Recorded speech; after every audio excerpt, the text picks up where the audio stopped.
Hello everyone, it's Old Guardian here. Siege of Stormwind is back, and this time I decided to go to the open queue with the new split leaders, and the split leaders are just incredibly powerful and they absolutely demolish the bosses in Siege of Stormwind. Obviously this wasn't impossible before either. There's a video on my channel already about me soloing each of these bosses with old leaders, so that was done with 2 accounts, so the other one didn't do anything. But split leaders are probably even stronger than that. So I went to choose Malfurion for Bolvar. I used Anub'arak for Allison. That was just wonderful. And then I went with Orgrim Doomhammer for General Marcus and had a great time. As for the armies, I was inspired by my solo builds and adjusted them a little bit to fit the leaders. So Orgrim against Marcus, bringing in Footman as a tank, then I have Shaman to heal them, then I have a bunch of AoE damage, I have the Pyromancer, Batrider, Witch Doctor, and Welbex that I can drop on various enemies when they spawn so that they can clear enemies on the sides. Anub'arak is phenomenal against Allison, and I'm using pretty much the same build as I always do with Anub'arak, so just Skeleton Party, Quillboar, Die-Battling, Skeletons, Witch Doctor and Welbex, and boom. And finally there is Bolvar with Malfurion, and Malfurion just blasts through everything and heals everything so much. So Bogbeast to tank, then there's Huntress to do some DPS. I actually have grown a little bit fond of the new Mountaineer, the buffed Mountaineer, because it can also shoot those air targets. And that range damage together with the Bear, and Bear benefiting from the Malfurion healing and taunting. It's actually pretty sweet. I recommend to try it. And then Griffin Rider, bit of Witch Doctor shields, and Welbeck so that I can have a little bit of unbound power as well. And this is what all of these leaders look like in action. So first up, General Marcus. I'm teamed up with an Anub'arak, so this is going to be a bloodbath. So here we go. Bringing Orgrim Doomhammer into the fight.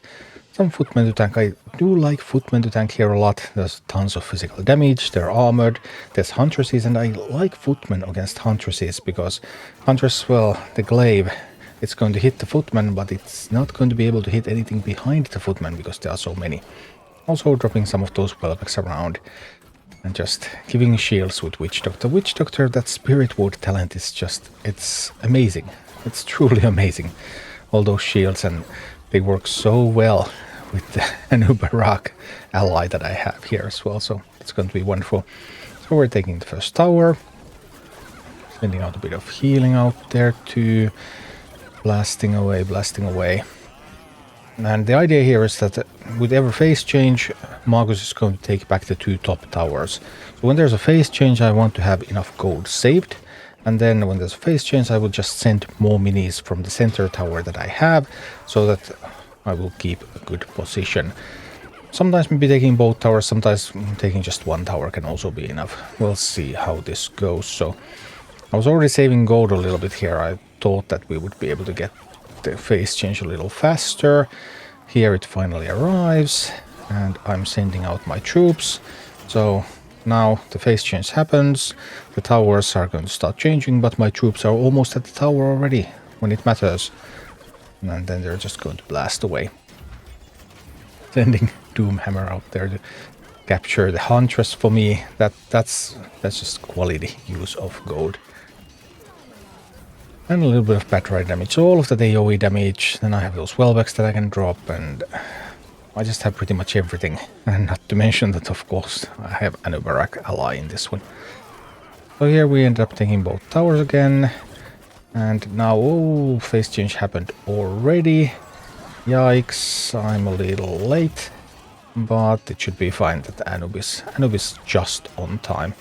It's going to be beautiful. We probably don't need the rightmost tower here because we have such a good assault going. So we can just push from the left side and win the whole thing here. That's my belief anyway, so that's what I'm going for. So here we go. Go in, blast, and that's General Marcus.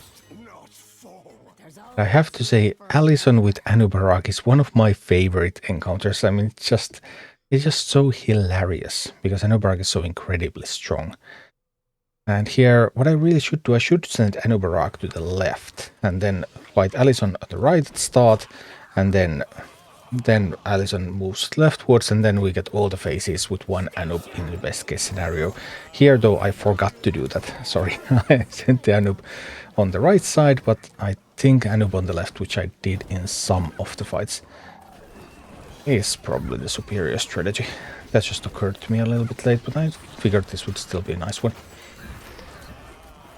Right, and here we go. We're blasting. But now, obviously, because Anub is going in now, then that will mean that Anub is probably going to die with the first phase change, and then I will need to create another Anub. So that's what I'm doing here. I'm thinking where to put the other Anub, and I decided there on the far side is best, because then Anub will take just enough time to arrive. And here, actually, look at that sweet move by my partner, dropping that cairn to tank the barrel right there. That was absolutely phenomenal. It wasn't really necessary because we have the Anub coming from the left side, but it was still really, really beautiful timing. You can do some beautiful plays in Rumble too. Okay, we got the second phase, and we have the second Anub still alive. So now this second Anub is going to arrive, and yep, that Innkeeper is in so much trouble. And she's dead. Boom.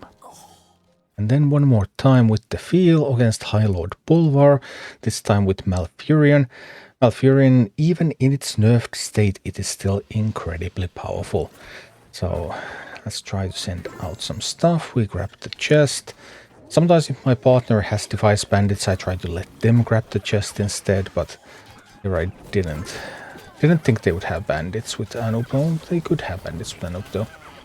And here, just that Malfurion healing. We have, once again, we have the bear from the Mountaineer, which sadly died there, but still did a fairly good job before it died. And yeah, we just have stuff coming in. Alright, trying to get some mining going. Malfurion, Anub take the middle tower. And as soon as the left tower comes up, I'm going to send my Mountaineer there.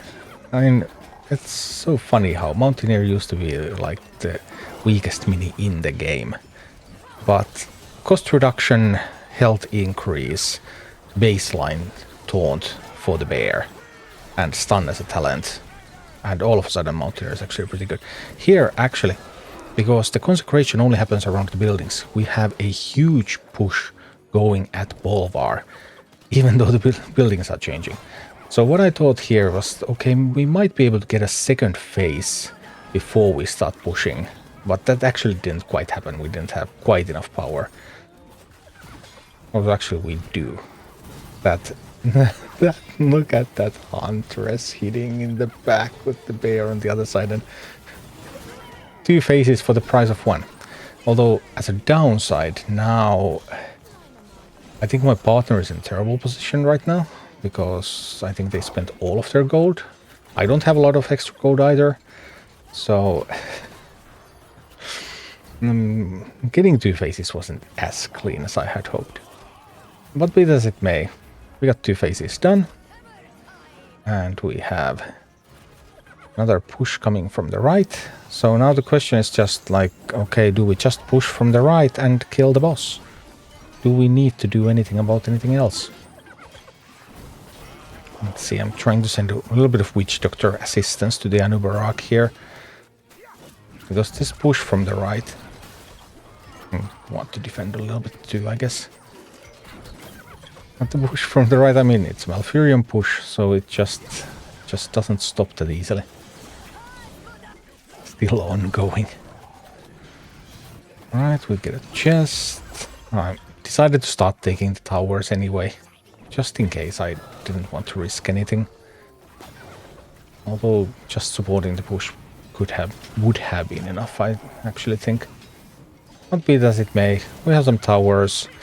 Now comes the most difficult modifier. These troops are now really, really sturdy. So this is typically, especially if you're a little bit underleveled, this is where you really have to fight for it. Often you're getting pushed back a little bit here. And then once the yellow modifier is gone, then you can start pushing again. So this is typically the defensive moment. But maybe if you just happen to have Malfurion out there, look at that Huntress. And the Whelbex to support it. And pow. There goes Bolvar. So that was Stormwind Siege with the split leaders. Just great leaders. Thank you for watching. Click like and subscribe if you enjoyed this, and a special thanks to all of my Patreon supporters, YouTube members and Twitch subscribers who make all of these videos possible.